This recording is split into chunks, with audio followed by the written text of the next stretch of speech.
Shabbos, stay tuned. There's a Gavaldiga podcast. Rabbi Steve Geller does a Gavaldiga Zach, and that'll be coming out this week. Torah Giants on Chumash. Shalom Uvrach, and welcome to the weekly piece on the Parsha from Torah Giants on Chumash, written by Rabbi Rabbi Goodman, the Rabbi Emeritus of Young Israel Rockaway. Sit back and enjoy. Welcome to Torah Giants on Chumash. I'm Steve Geller. Metaphors in the Holy Torah are meant to teach us how the kedusha of an object or mitzvah paints another object or mitzvah. In our parsha, where the various contents of the Mishkan are described, commentators seem to have reached a consensus regarding what difference lies in the symbols of the Aron and the Menorah, since both apparently represent the Torah. The common approach is that the Aron, as the repository of the two tablets, represents the written Torah, with the Menorah representing the light of the oral Torah. But Rabbi Goodman tells us that decades ago he came to the conclusion that the reverse would be more logical, that the Aron should represent the oral Torah, and the Menorah is more representative of the written Torah. Here are some of the clues that led him to this conclusion. All of the instructions about the items in the Mishkan are written in the singular form, you shall make, except for the Aron, for which the instruction is, they shall make the Aron. There are many comments by the Mefarshim on this. If contrary to popular opinion, the Aron represents the oral law, this makes perfect sense, for the genius of thousands of scholars throughout the centuries has indeed continued to expand and enrich the oral law, as it does to this day. Number two, the menorah is of solid gold, while the Aron is of wood with gold plating on both sides. The gold of the menorah, representing the pure mineral realm, may symbolize the unchanging written Torah, allowing no addition or subtraction, just as gold does not grow or rust. The Aron is first constructed out of wood, representing the vegetable realm, and may symbolize the growth of Torah Shebaal Peh, which is forever expanding, as we've noted before. Rabbi Goodman suggests that the gold plating over the wood keeps the growth within the proper limits of the written Torah, in this case, the menorah. Number three, the fact that all three dimensions of the Aron are in half measures, 2.5 by 1.5 by 1.5, also hints at the incompleteness of the Aron, since it is to be expanded forever. Number four, it's also interesting that the poles to carry the Aron must never be removed, which may symbolize the need to be ready in any emergency, and at a moment's notice to carry it into exile. Because of all the Mishkan's artifacts, it is the symbol of the oral Torah that guaranteed Jewish survival throughout the centuries. Number five, along these lines, if the menorah represents the oral law, why are there 7 lights? But as Rabbi Goodman posits, if the menorah represents the written Torah, this number matches the rabbinic statement that in the book of Bamidbar, the 4th book of the Chumash, the 2 pasukim surrounded by upside-down nuns is its own book of the Torah. That then actually divides Bamidbar into 3 volumes. The book of Bamidbar before these 2 pasukim, the book that is these 2 pasukim, and then the book of the remainder of Bamidbar after these 2 pasukim.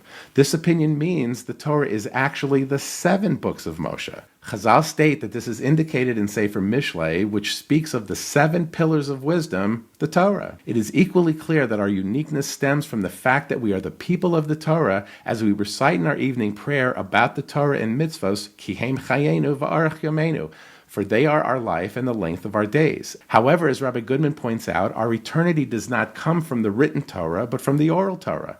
This is obviously when we note how many people have borrowed only our written Torah and accomplished nothing with it. The Karaites, the Sadducees, honored the written Torah, but either disappeared or barely survived now as a tiny cult. Rabbi Goodman's Rebbe, Rav Yosef Dod Soloveitchik Zatzal, often emphasized the pasuk in Shmos, for by these spoken words, al pi hadvarim ha'ela, have I made a covenant with you and with Israel. Remembering that every covenant of God is eternal, this eternal promise is based al pi these words, i.e. the oral words of the Torah.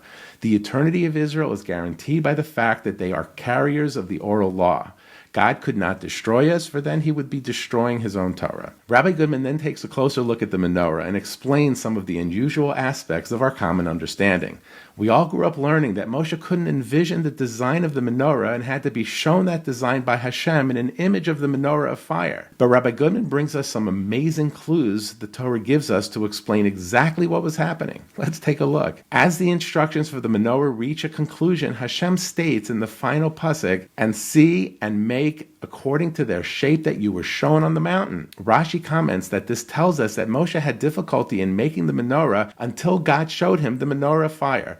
Why was this particular object especially difficult for Moshe? Also, why did Hashem emphasize that it was shown at the mountain? The following discussion is from an analysis of HaGaon HaRav Pinchas Friedman. The Vilna Gaon, in his volume Aderes Eliyahu, offers a theory about Moshe's difficulty from a Kabbalistic point of view. The menorah symbolizes the light of the Torah as often expressed in Chazal. The menorah has 7 kanim, 11 buttons, 9 flowers, and 22 cups, adding up to 49. These all merge into one menorah, which brings the total to 50. This is equivalent to the 50 gates of understanding, of which Moshe had attained 49. Not having been permitted to conceive the final gate, he had difficulty in the 50-gate menorah. However, according to the Ariya Kodesh in his Likutei Torah, before the golden calf, Moshe reached absolute perfection and conceived all 50 gates. After the Egel, the 50th gate was hidden from him. As Hashem says, Lech Reid, go down, meaning go down from Lech, which is 50 in Gematria. This is why Ramban says at the introduction to Sefer Breishis, the 50 gates of understanding were given to Moshe minus 1, to hint that he had them all, but 1 was subtracted. However, just before he passed away, Hashem restored it to him, as the Torah says, and Moshe went up from the plains of Moab to Mount Navo. The Shlach HaKodesh explains the hint as follows. Moab equals 49 in Gematria, and notice that Har Navo is spelled Nun Vez Vav. That word breaks down into Nun, 50, Bo is in him. We see Moshe rose from the Ma'arvas Moab, the level plain of Moab, 49, up to the mountain where he once again entered the 50th gate by the grace of Hashem.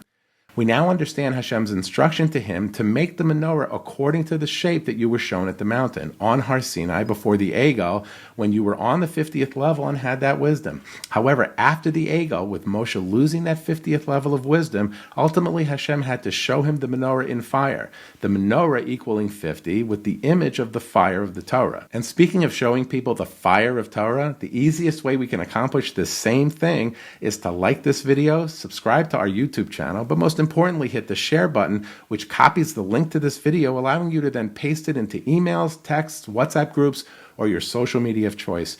You know they'll love that you shared this amazing Torah, and we will all help realize the potential of Rabbi Goodman's life's work, Torah Giants on Chumash. We go to yeshiva to learn, that's Torah. We seek closeness to Gedolim, that's Torah. We daven for inspiration and v'sein chelkenu b'sorasecha, that's Torah. We come up with chidushim in our own learning, that's Torah. Maybe.